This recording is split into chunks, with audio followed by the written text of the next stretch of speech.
Hello and welcome back to the Not the Old Firm YouTube channel. My name is Ben Banks. Today's video, an exclusive interview on the channel with someone not currently involved in Scottish football, but someone about to be involved in a massive match south of the border. And he also has a couple of connections here in the SPFL. And his name is David Raven. Do remember for going into this interview, do remember to subscribe to our channel and like the video, as well as check out all our written content on our website. It does mean a lot to us.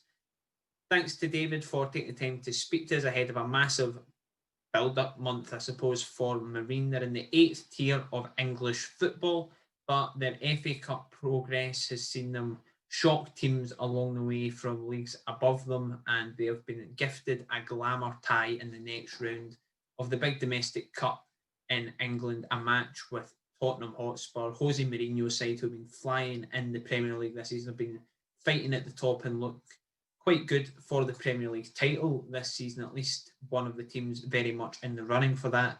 They're going to face Marine and they're going to face David Raven in a few weeks' time at the start of January. So we're getting in for that insight before the rest of the national media clamour to it, because there'll be so much build-up. It'll be the most high-profile match, at least to my knowledge and what David told me, in Marine's history, and it'll be a massive game for them. So David, former Inverness, he's helped them, whilst not playing in the final, helped them win the Scottish Cup on that build-up to Inverness's famous day under Yogi Hughes. Played a big part for Inverness in recent years as well, and was also a former Liverpool trainee and such things. So he's been about in his career, but even he thought days like this were just about past him now, approaching the twilight years of his playing career. And we hope you do enjoy. Thanks again to David for being so open and honest with us ahead of this massive occasion.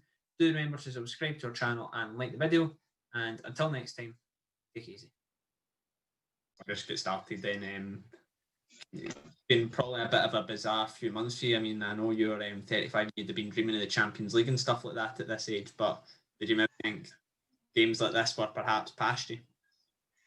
Yeah, 100% thought they'd pass me, yeah. God, I mean, especially like, the level that we're at now with Marine, it's the 8th tier in England, and to get to the third round is just, it's just an amazing achievement, really, when you think about everything in perspective of like the training twice a week and lads working and the budget that we've got, stuff like this, to beat the teams we've beat quite comfortably as well, to then to come to this, it's like, yeah, it's brilliant. I think the club are just, it's a bit of a dream tie for the club in terms of, putting us on the map a little bit and pitching yourself against the best, which, currently they're sitting top of the Prem, so, you consider them the best. And I think it's a record of the amount of space in between two teams in the FA Cup. Never in history has there been that much of a gap between the two teams. So it'll be an interesting afternoon, to say the least, yeah. I'm sure it will be. Where were you? Are you playing right back or are you centre half now? Centre back. I've been centre back for the last 2-3 years now, since like I've dropped down into part-time stuff. Obviously fitness levels and athleticism aren't the same, but yeah, I can sort of, because of that, I can read the game from centre back, pull and push people around, be a voice. I think that's what the manager sort of brought me in for, wants out of me, and I'm hopefully giving him that, just to be that voice and that sort of bit of experience really through the middle of the side. And I know you're talking about fitness and experience and stuff, but that probably doesn't do you much good when Harry Kane or Heung-min Song are running at you, to be honest. Or to be honest, I mean, when you even look at stuff, it's that's it. Ridiculous. Yeah, that's it. I mean, he could play a second string, a third string, and still come out and give us a hiding. But anything can happen on a day, and we know that we can frustrate them. And we've got, the game's at our place. If it was at Tottenham, it'd be a lot different. Big slick pitch. It would have been a long, long afternoon. But there's things that we can work on in our favour. As I say, tight pitch. It's not a bad pitch, but it's not Tottenham. So yeah, there are things we can work in our favour. Things like, they might come and not be as up for the game as we are, things like that. So you just never know. You just never know. I mean, you buy a lottery ticket because you think you might win the lottery, and the chances of you winning are slim. But we're going to play the game against Tottenham. Chances of winning are slim, but there's a chance. So we're going to give it everything we've got. How many games are you meant to have sort of between now and January 9th? Because I know from up your time in Scotland and obviously the lower divisions, the lower down, you get waterlogged pitches and such like become a thing. Yeah, I mean, at the minute, our pitch is great, to be fair. I mean, the lower divisions down in England, I mean, to be fair, there's not that many. I mean, last year was a different year with all the rain that we had, but there's some decent pitches and you look after them well now, decent drainage and stuff, because everybody's trying to get to that next level. You need to have certain criteria. So, like, everybody's got decent drainage, or there's 4Gs or whatever it is. But our league down here now it needs to be reviewed whether it's going to be suspended or not. So we're actually in an FA Trophy game on Saturday, and if we win that, then we'll continue with competitive games. If we lose that, then we won't play a competitive game up until the Spurs game, and in that time they probably played 8, so whatever it is, 6 games. So we need to win and keep fit and keep training, because we don't want to go into that game sort of on the back of a few friendlies, really. Yeah. I know a lot of the headlines will be dominated by obviously getting Spurs and stuff, but your actual run to this stage has been every bit as remarkable. I know it's obviously not headline teams like Spurs, but considering the gap in level between the sides you've put, it is still some achievement. Well, that's it. That's what as you say, the Spurs will grab the headlines, which is great. It's what the club wants. But on the way here, the teams you've beaten, most of them 2 leagues above us, 3, 4 leagues above us. So in that sense, it's been a hell of a ride, really, and the boys can be like super proud of what they've achieved so far. I mean, it remains to be seen what we'll achieve this season. We're still in the FA Trophy, and we still want to get promoted out of our league. So the FA Cup's a bonus now. Do you know what I mean? It's one of them where, like, see how far you can get. So in terms of like everything else, how important things are, like the leagues, same old cliche, really. It's so important for us and to climb up the levels again. And obviously the FA Trophy is important. It's a chance for us to go and play at Wembley. Because with the FA Trophy down here, you play up to the conference level, the National League, which is they're three tiers above us. So we've got every chance to go to a big final. So yeah, it's been a good journey. Yeah. Obviously the big thing for this is I just read something there online. The financial side of it, especially this season, for something like 75 grand or something just for being on the BBC alone. Like that's yeah. I mean that's not including obviously the rounds that we've won beforehand as well. Colchester, it was on the red button there, and then we beat Chester the round before. Decent sort of prize money, but although we weren't getting crowd money, the club have had decent prize money coming in, and then obviously with Tottenham coming in now, we've got BBC money, and I think the pot now is split because there's no crowd. I think there was an agreement that pot gets split 70-30 no matter what, so 70% for the winner, 30 for the loser, whereas it used to be 100%. So yeah, I'd like to think no matter what, Tottenham would give us some anyway. I'd like to think that they'd say, there's the pot. I think it's like 100 grand for the winner. Or I don't even know if it's that. I don't know, but I'd like to think they'd like go. Do you know what? You keep that. I was about to say Harry Kane can pay half his wages. Well, that's what I'm saying. It's probably not even a week's wages for him. Is he? What's he on? 200 odd grand a week? Probably. I don't know. Probably just base salary. Then if you include everyone else, all the sponsorship and stuff, he's probably. Yeah. So I'd like to think they'll go on, and you can have that. Because it is such a massive thing. I mean, we've yet to see who's going to get who up here in Scotland with the Scottish Cup and stuff, but you'll know for some of the ties you've played in up here, like the Cup, the Scottish Cup and the FA Cup, especially at that level, they say the magic is dead, but I'm assuming very much that's not the case at Marine this season. No, I mean, God, it's something. The magic is very much alive. It's kept the local community buzzing, and the local newspapers, the local even on the news at night time, it's been absolutely buzzing, and it's put a smile on people's faces. And I think that's the best thing about the whole thing. It's made people dream. It's put a smile on people's faces that, oh wow, we've been locked up in our houses for however many months, and our local team's doing this. Let's get behind it. And we bought into the community as a club. They're going around giving out lunches and all this to the pensioners around the area and stuff. So the magic is very much alive, like, and similar to up there where you do get a big draw. You draw one of the big few clubs up there. There's a bit of a buzz. There's a bit of excitement. But I think more so down here because, you know, Tottenham, you know, it's one of the big four now, isn't it, in the whole of Britain, really. So, you know, even more so, there's been a bit of a buzz down here, definitely. Because I suppose, but see when that draw was being made, I mean, you always sort of dream of the big ones, but at this point in time, Tottenham's arguably the biggest one you can get just in terms of form and the names they've got. Like that. It couldn't have got much bigger yet. I mean, it was people were asking me before the draw, what would you prefer? And I really couldn't. I was saying Liverpool because I mean, it would be a dream to go and play at Anfield at the, you know, this stage of my season.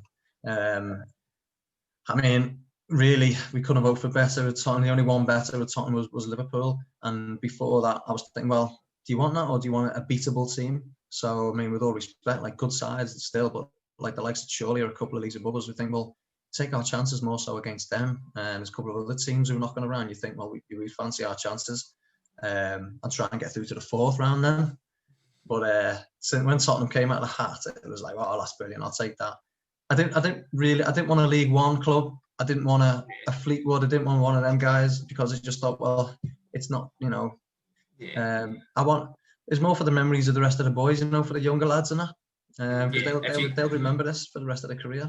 Yeah, if you get like, you don't want to sound too disrespectful to them, but if you do get Rochdale, for example, they're still quality much more than you, but you also don't get the glamour effect of it. Like, well, exactly.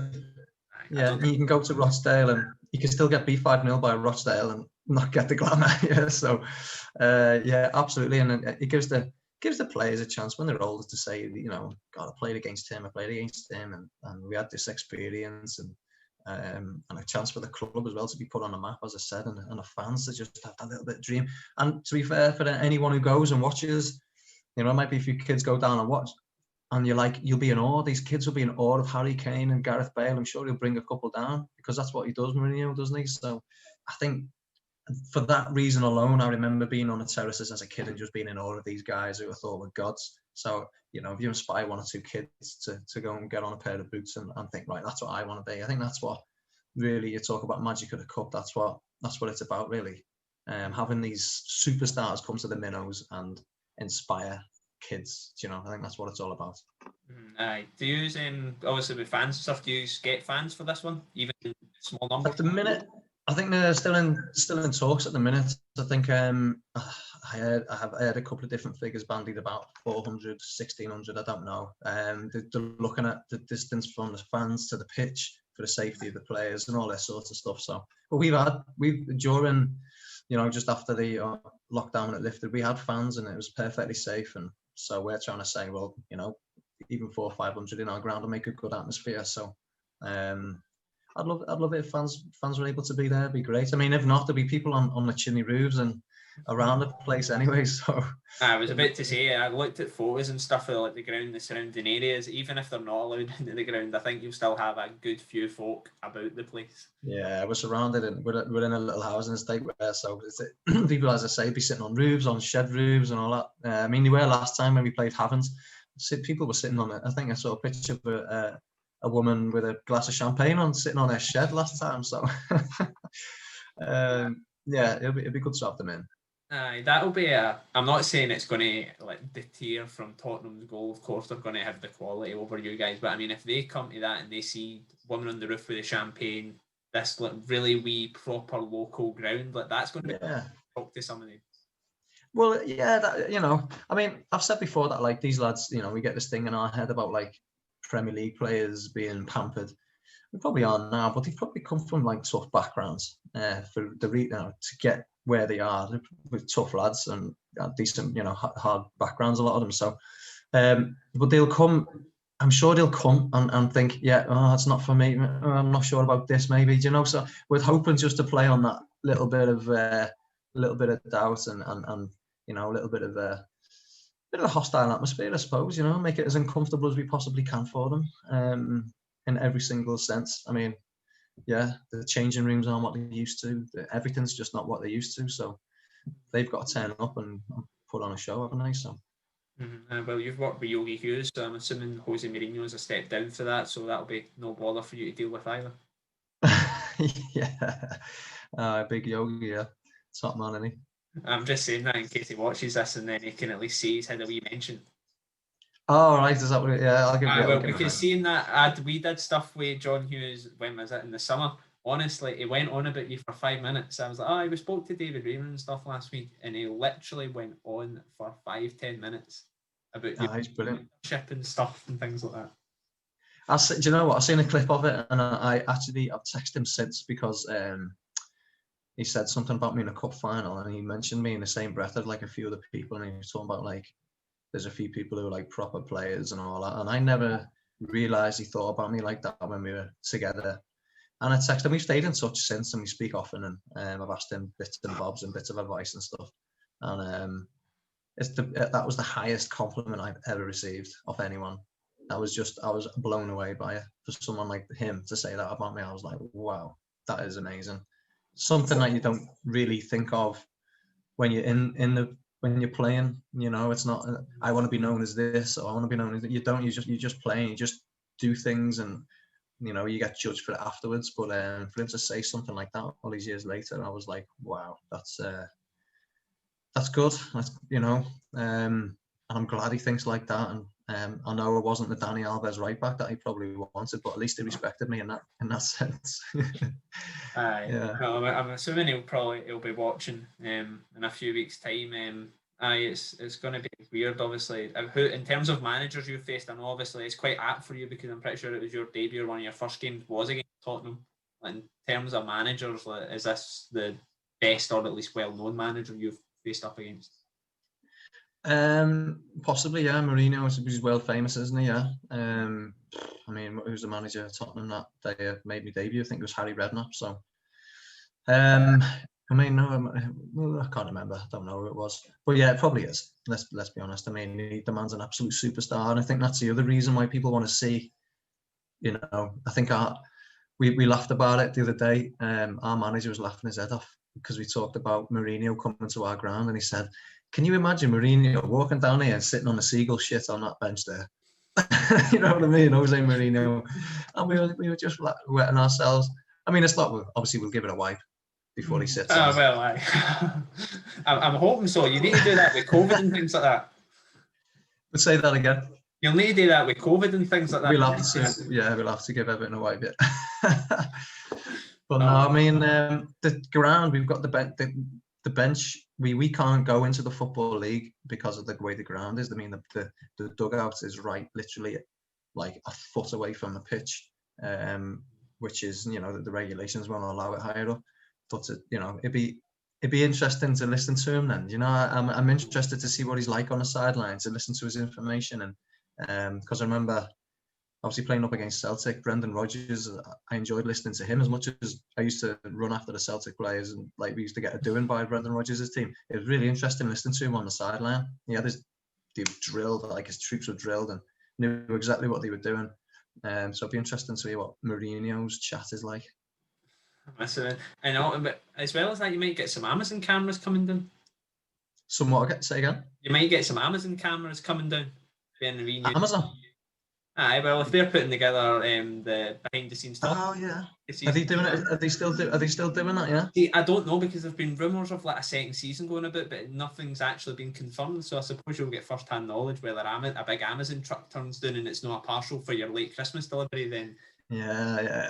Camera's getting out. Yeah. The lads would think all the Christmases come at once to see the Amazon van and realise it's just a hidden camera in the corner of the changing room. That's all about, you know, all they're doing. But no, it'll be a good occasion for his win. Is it January 9th, is it? So we're recording this nearly just a month ahead of it. But it's going to be crazy. It's going to be crazy pretty much from now until then. Yeah, I mean, the week building up to that, I think, TV work and stuff. I mean, even the club have employed a media guy now to deal with the incoming media stuff. So, yeah, they're expecting it to go a little bit mental. And then, you know, and lads should make the most of it and get themselves out there, because we've got some good lads who've fallen out of, say, the full-time game or just been unlucky with whatever it is and are good enough to go up and play in the league. And so this could just be a massive showcase for them. I mean, it has been anyway up to this point. So get themselves out there. And I keep saying to them before games, you know, I take away the fear factor of like playing against the opposition to say, this is just an amazing opportunity, an amazing challenge to see what you're like against these boys. And that's really, if you look at it like that, you know, it takes away the fear. You can go and relax and play a little bit and see where it takes them. And that's, again, it's exciting for me at my stage of my career to see young lads come through and think, well, I wonder where he's going to end up. I wonder what level he's going to end up playing, and, you know, pass on little bits of advice that I've got to say, you know, how I think they can improve. And it's exciting for me now to see them coming through, and it's it's a good sign for the club. Yeah, no, I'm sure it will be. You're still, are you teaching still, school-wise and coaching? Coaching, yeah. So we've broken up now. So they have long breaks down in the private school. So yeah, I've just got admin work to do now, reports and rolling out of this new course we need to do for next year. So yeah, busy enough. I was about to say, so Harry Kane prepares for a match against you. He's played against Man United, Arsenal, such teams like that, and you get to do school reports. Well, yeah, this is it. This is how it goes, isn't it? Oh dear, the students have go on. I was going to say the students have been asking me, but quite some decent conversations with them, saying, you know, especially the younger ones, how are you going to prepare to play against Harry Kane and all this? And I said, well, I don't know any other way. You know, I just do normal. He's just a normal guy. And go and play against him, see what I can do, and that's it. What would you do? Ask them what they do. And he said, well, maybe I'd go ask for his autograph first. I'd ask him to swap shirts at the end. I'd say how proud I was to play against. All these things were coming up, you know what I mean? To say, like, I'll go over and shake his hand before the game. I said, I tell you right now, I will not be doing any of them things 100%. Really? I'll do everything I can to put him off his game. So it's quite funny listening to the students, I must admit. I can imagine for them, because I've spoke to a few guys like that have sort of maybe been part-time or something. They're going to play like this full-time team, whether it's Celtic, Rangers here, and they sometimes go, the students don't even really know who I am. They don't know where I've been, what I'm about to do. I wasn't sure whether that'd be the same for you, but I suppose given the sort of world-renowned nature of Spurs, things get a bit different, a bit quicker. Yeah, exactly. Yeah, no, you're absolutely right. Yeah, but no, I mean, I've never been an advocate for swapping shirts and all that. And you know, like, they're just people at the end of the day. Extraordinary jobs in an extraordinary sort of position as well, in terms of, say, yeah, you played in World Cups and England captains and stuff like that. But they're just lads. They're just normal lads. I think by asking for someone's share, you're just like elevating them to a position of, like, they are so much better than you are. And I think this is my view. Like, I just think you do yourself an injustice. Like, what am I going to do with Gareth Bale's shirt? My missus ain't going to want that on the wall. Do you know what I mean? Hey, love, I've got Gareth Bale's shirt. She don't even know who he is. So, like, you know what I mean? That's it's a waste of time for me to even do. It'll be in a loft probably. That's funny. No, that's good. But I mean, obviously run up to Christmas and stuff. Is it going to be slightly extraordinary with people like me messaging you for chats and things like that, and all it's about to come? Yeah, but it's great. It's this run, this FA Cup run. I mean, since I spoke to you in the summer, in a roundabout, strange way, say it sounds egotistical, but it's put me on the map a little bit in terms of, like, people have, oh right, I forgot about him. Is he still here? Is he still playing? Is he still doing this? I wonder what he's up to, sort of thing. And it's got me sort of back on that map of the football map, which I've needed. Coming down here from Scotland, I'd spent that long up there. I've been forgotten about down here, and I think it'll stand me in good stead in the future, this run in the FA Cup, wherever that may lead.